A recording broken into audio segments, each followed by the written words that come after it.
Do you ever see those guys that take like a brand new iPhone that just comes out and do drop tests and bend tests?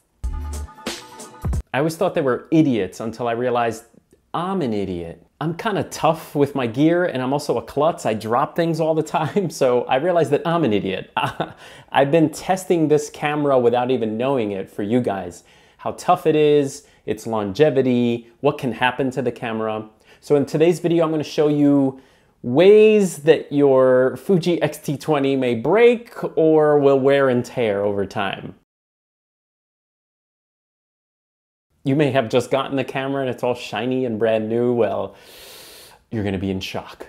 Just the usual disclaimer, this is all my experiences with the camera. Yours may come out of the box broken, but mine has been running pretty strong for about 1.5 years. I got it in February 2017, and I bring it everywhere with me. Throw it in a pocket, throw it in a bag, and just throw it. I don't baby my gear, and I probably should treat my gear a little bit more, gently. But I've always been under the impression that a camera should be built strong enough that it can take a fall, at least a fall from your hands, and I'm about 6 feet tall, straight to the ground and be okay. So I try not to make it a habit to drop my camera, but it should be tough enough that it could take, some kind of abuse. But with that said, take care of your gear. Don't be like me. I always get a lot of the similar questions. The strap I have on here is a Optech USA little mini. These kind of come off anytime you need them to come off, which is cool. And Peak Design also makes the same thing, which is fun. I like any kind of strap that you can change. So you can do like a neck strap, you can also do a wrist strap. But I like the Optech USA size of the little clippies here.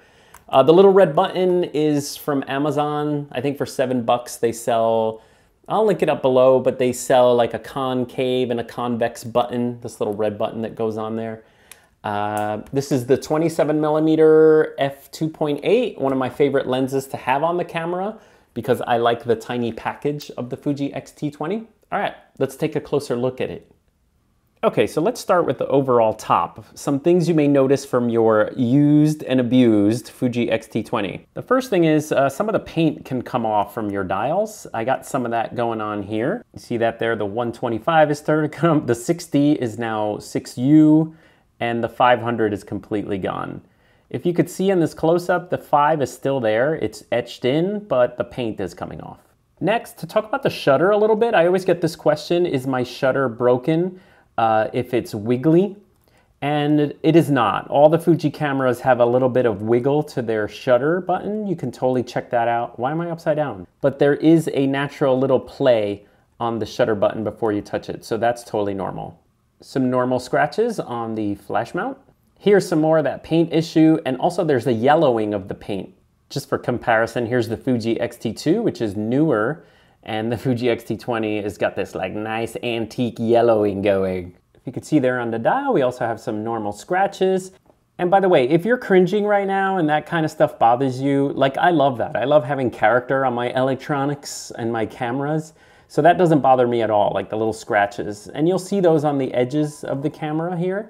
For example, on the bottom here, it totally is scraped away, all the black, as opposed to the Fuji X-T2. Oh, look at that. It's made in Japan.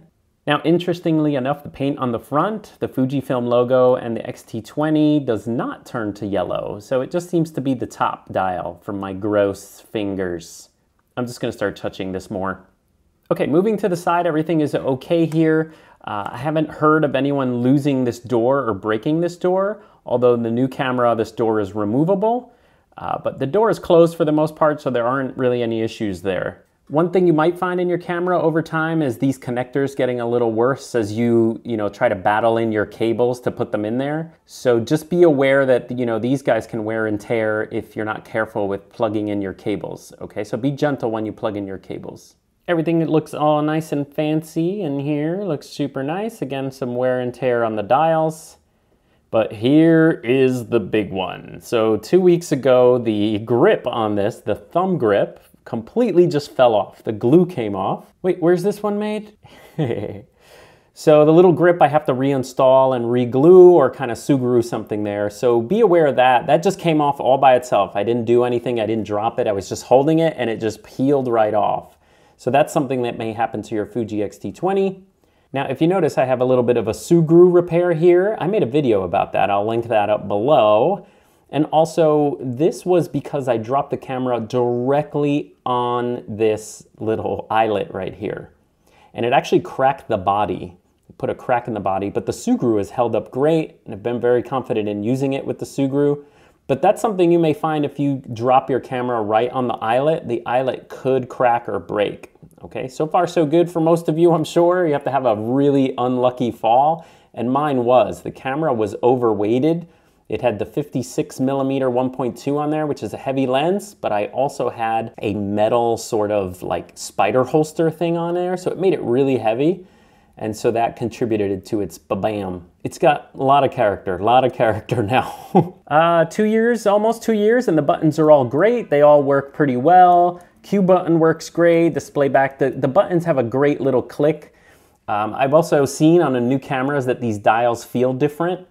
So I kind of don't like upgrades because, you know, you get so used to these tactile feeling buttons, but all the buttons work great. There are no problems there. Okay, the screen. As far as the screen goes, the one thing you need to worry about is when you open it up.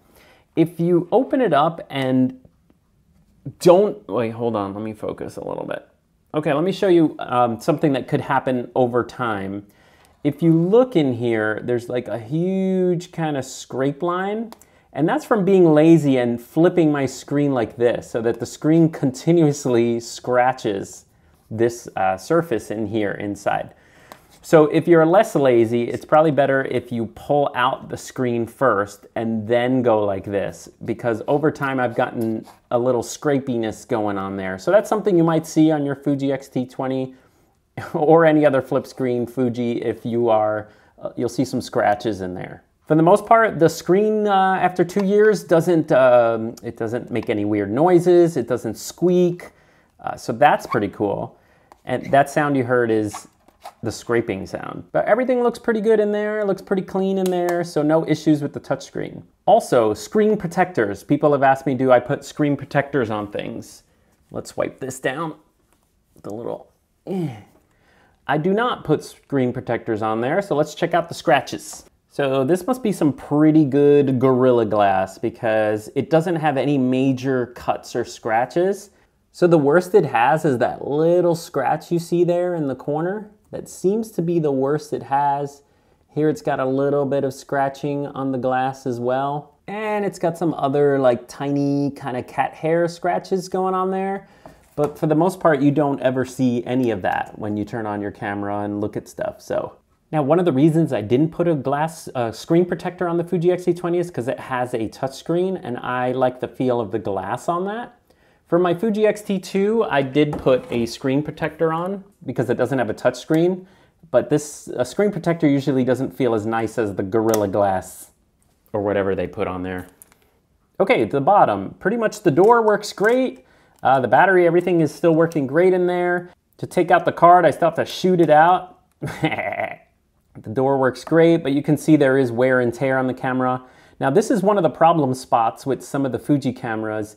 If you over tighten or if you overuse to put on and take off a sort of like a plate of some kind, this guy can actually get very loose. These little screws can get loose, and this I've seen on a couple cameras that where this little mount gets loose. So you might see that on your camera. All the little scratches that bother you, huh? No problems with the front dial. Everything works great with the front dial. It's very stiff. I love the front dial stiffness. The white indicator has a little white chip of paint that's coming off. So let's talk about the weather sealing on the Fuji X-T20 and water. You could damage your camera with water. The Fuji X-T20 is not weather resistant. It doesn't have any kind of WR rating or anything. So I don't recommend bringing it out in the water. Now, with that said, again, I'm not super careful with my gear. I've brought it out in drizzle. It gets a little wet.